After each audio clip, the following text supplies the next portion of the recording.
What's going on, everybody? Welcome back to the Celtics Daily Channel with me, Mike Zakarian, as we get ready for the 25-26 Boston Celtics NBA season. We're seasoning it as well as we inch closer to the start of camp. We're almost there. The 16th, we're almost there, right? The first game's the 21st. I believe the Celtics' first game is October 22nd against the 76ers. So we are inching ever so close to getting some Celtics action in our lives. Today's episode, we're going to talk a little bit about the Eastern Conference, maybe do some over-under stuff, maybe look at that a little bit in case you like to sprinkle a little something. We're going to talk about our guy X-Man, maybe some Kuminga updates, and then, of course, as always, we're going to get into your comments towards the end of the stream. So do me a favor. If it's your first time here, hit that subscribe button, get involved in the chit-chat, have some fun with it. Let's boost that algorithm. And like I said, if we get to 3,000 subscribers before October 21st, when the NBA season tips off, I'm going to give out some Celtics tickets, all right?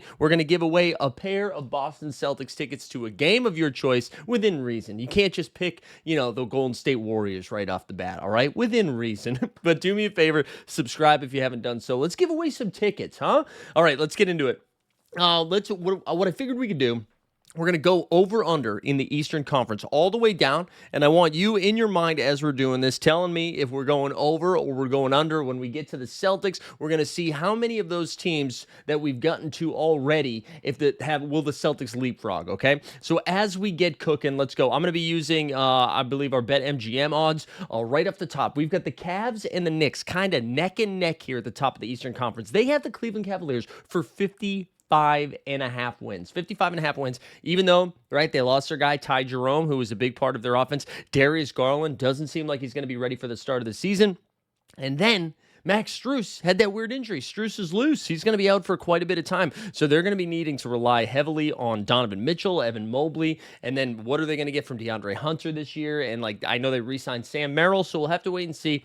I am going to take the over, mainly just because I think the rest of the Eastern Conference is a little weak sauce, but I wouldn't be surprised.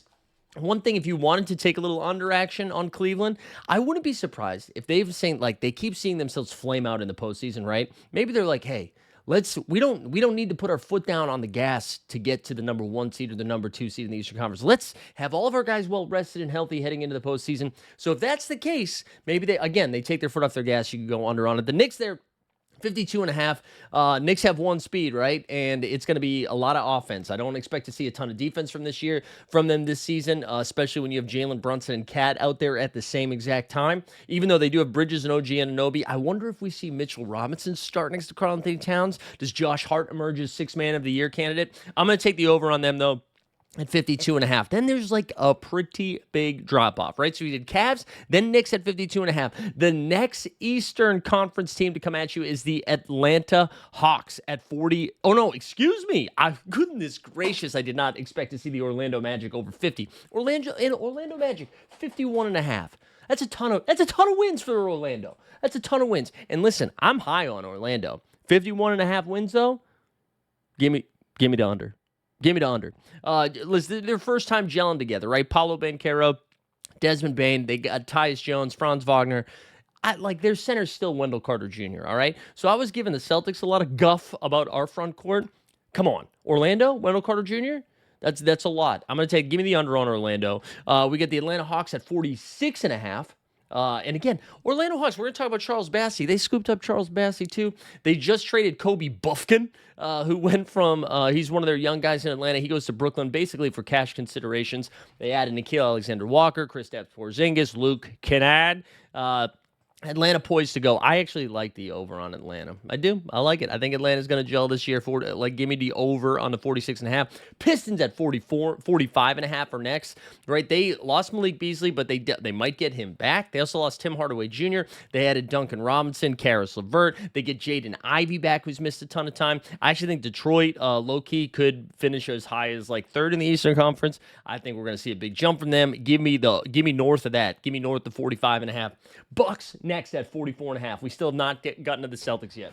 You got Giannis Antetokounmpo, who's pissed off after his Eurobasket experience, right, going against Alpi Sengun. The Turkey beat him, and then also talk trash. They were like, Giannis can't pass. Listen, man, I just don't poke the bear. I don't poke the Greek bear. No thanks. Just be like, hey, good game. We beat you. Good game. GG. GG. Anyways, I'm going to take the under. I think Milwaukee is going to stink. And then I think early on, they're going to be talking about trade rumors. Early. I'm sorry. It's Kevin Porter Jr. It's Kyle Kuzma. It's Gary Trent Jr., who's fine. Miles Turner, sure, they got Miles Turner. They need me to dribble the ball. No, thank you. No, thank you. Actually, you know what my hot take is? Celtics finish ahead of the Bucks this year. All right? I'm back on the C's wagon. Boston, 43.5 win total. Okay. I don't know what the hell to do with this. I guess over. I don't really know what to do with it, though. Because, again, I think a lot of it's going to be determined how they do the first couple of months. Because I do think if they suffer an injury, if they get off to a slow start, I know I've said this time and time again, I could see the wheels turning in Bradley Stevens' head and just being like, hey, man, what if we just go get a number 1 pick instead? That dude from Brockton. What if we go get one of the Boozer kids, Carlos's son? You could just see it happen if they get off to a slow start. However, I don't think that's going to happen. I think Peyton Pritchard is going to be like, hey, this might be my only chance to make an all-star team. I'm going to go buck wild. Anthony Simons is like, you know what? I would love to get paid next year. Jaylen Brown's like, hey, look at me. I could be in the MVP conversations. And then they fire on all cylinders. Neemias Queta, breakout. Most improved, maybe. Should we sprinkle a little cheddar, a little cash on the Neemias Queta for most improved player of the year? Let's give me the over on this. I'm going to say, so that how many Eastern Conference teams did we list? We listed the Cavs, the Knicks, the Magic, the Hawks, the Pistons. All right, I'm going to put the Celtics in the 6th seed. Let's do it. Who cares? Let's do it. 76ers are next, too. They have the same win total as the Celtics, 43.5. I'm going to say over on that, too, because I'm going to be like, what if I don't even know if I'm going to say over. I'm going to say the 76ers finish ahead of the Bucks. Let's just plant the flag. I saw some skinny Embiid photos.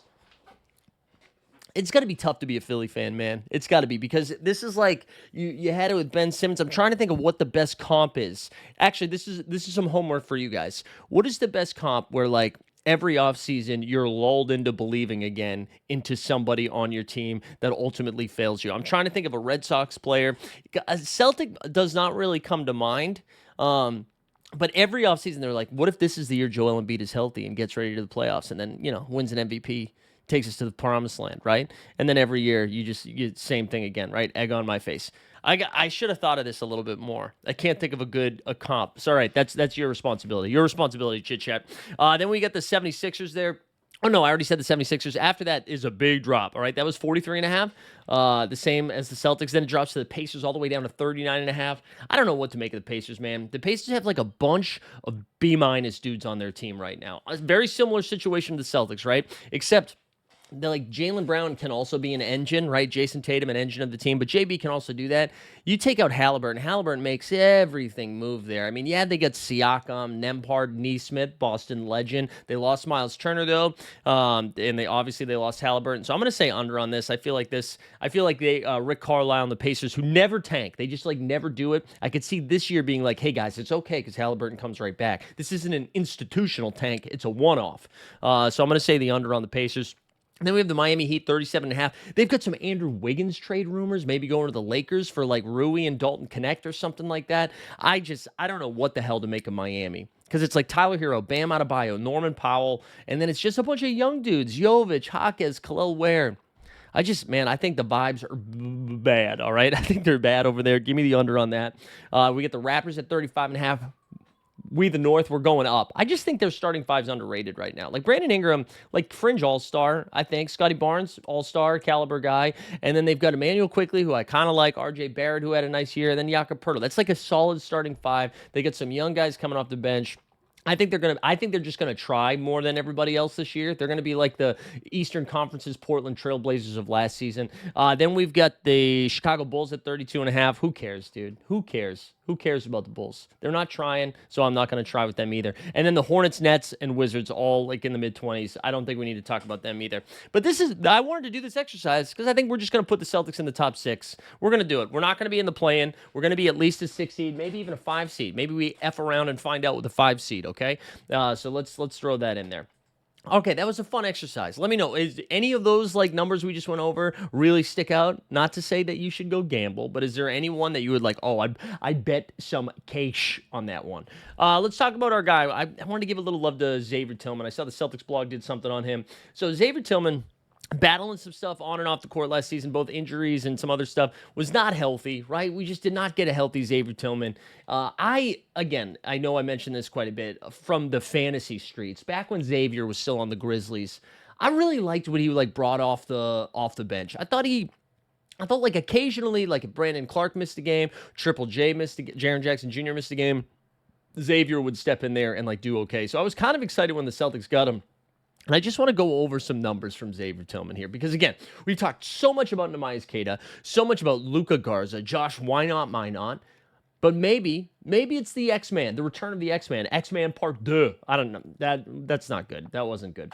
All right, so last year only played 33 games with the Celtics, right?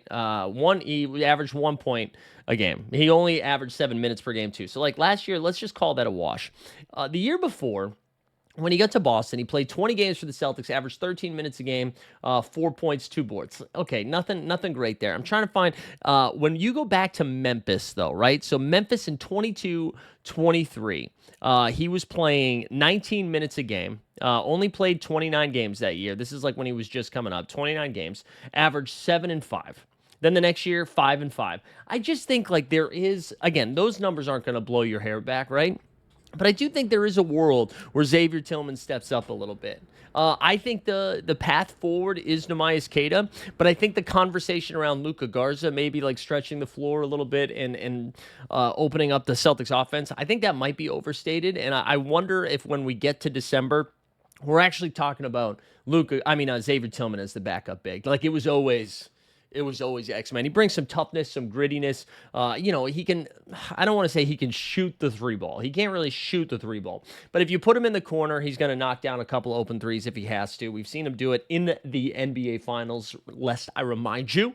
But I don't know. I'm kind of talking myself into Xavier maybe coming back and having more of a backup big role, and then maybe we don't see too many minutes from Luka Garza. Again, I think so much of this is dependent on what happens in the first, 2-3 months of the season when we get to the Christmas break, inching closer to the All-Star break. Like where are we looking at standings wise, and like how is this team looking? But I think I'm talking myself into Xavier Tillman as more of the backup big than Luka Garza. Again, very different style of play, and I know we talked about Joe Mazzulla a little bit yesterday, but I'm just so fascinated to see what is his coaching strategy and style going to be this season compared to seasons past, where you don't have the elite 3-point shooting, which is not to say we don't have 3-point shooters. Obviously, Sam Hauser, we'll see what Baylor Shireman's got, Peyton Pritchard, Anthony Simons, Derek White, Jaylen Brown, all can knock down the three, but just it's so different having guys like Al Horford and Kristaps Porzingis, who are these, fives. These are their centers that can also come out and knock down the three.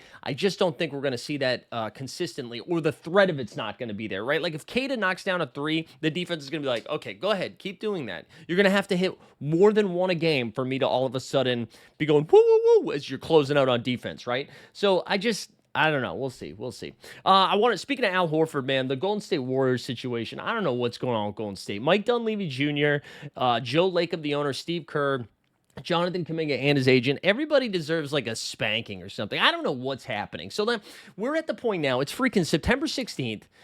All these other restricted offers, restricted free agents have kind of worked itself out. The vibes could not be worse. And Golden State is in this situation because, again, Al Horford, they still can't get Al in Golden State because they can't figure out what they're going to do with Kuminga. Kuminga, as Zach Lowe talked about on his podcast, Kuminga is like the last gasp opportunity for Golden State to find pieces to help this team win right now, because Kuminga still clearly has some talent, right? Absolute bucket getter when you need him, but just has not fit with Golden State, mainly because listen, I just don't think he's not the type of guy.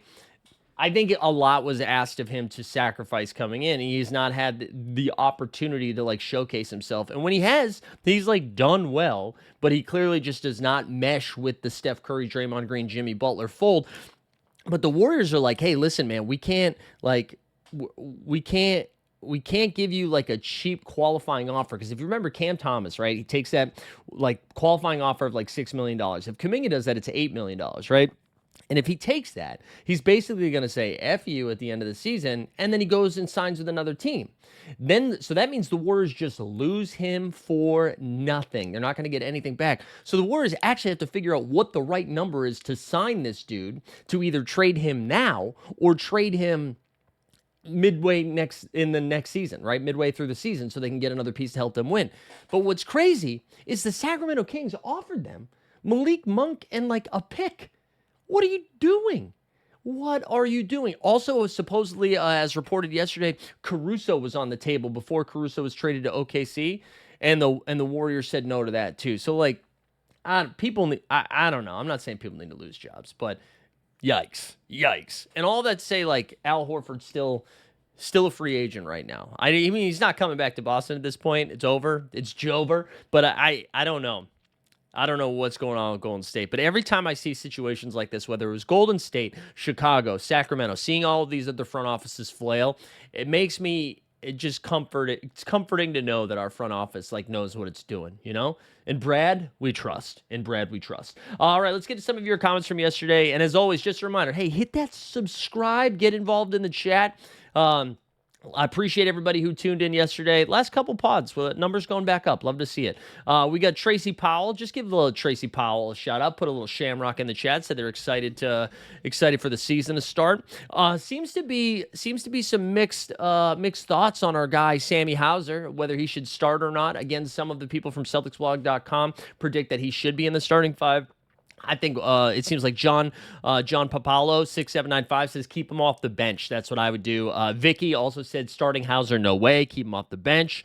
So I'm with that. I think it should be off the bench. But the other thing I wanted to bring up, because I forgot to say this in the recent show. It was in my notes, and I forgot to say it. But Daryl Scott in the chat said, I wish we could have kept Bassey because I'd have him at the 5 and Kate at the 4. And then there was a back and forth, too, on Bassey saying from Bass Ape 207 says, Bassey is very similar to Kata and plays about as much as KP did. I don't think he's as good as people think. Kata in Summer League was far better. He dominated, and that's why I think they sat him after just a couple of games. Bassey also dominated and only played a couple of games. I like both things are true. I do think Bassey would have been a fun fit for the Celtics. I think he immediately would have been the most intriguing backup big. I absolutely agree that Kata should start over him, but Bassey was essentially free. He signed like a vet minimum with the Atlanta Hawks. Atlanta getting another Celtics big man, right? But I do think like we do still need backup fives. I know I was talking to Xavier Tillman. Maybe he gets a bounce back and like your fingers crossed on Luka Garza. That's what you're doing. But I do think Bassey would have made a ton of sense. And even though you were saying they're similar to Kata, yeah, but you need more than one center is all I'm saying. And I don't think Bassey's going into any situation saying he's going to start. Like Atlanta signing him for a vet minimum, he's still behind Kristaps Porzingis and Onyeka Okongwu, and then like Jalen Johnson if they decide to go small. So I don't think Bassey's going to get a ton of run over there. But I do think, hey, what a good flyer by Atlanta. Hey, take the Flyers when you can get them. Not the Philadelphia Flyers, though. Not on my watch. But anyway, shout out Bassey. Shout out the chat. Make sure you keep it coming here. Keep the chat firing. Again, we're so close to getting some like real news instead of out here mining for it. You know what I'm saying? We're doing the work getting a Celtics daily video out right now. But soon, we're so close. So close. Thanks for tuning in today. We'll see you guys tomorrow. Hit the subscribe.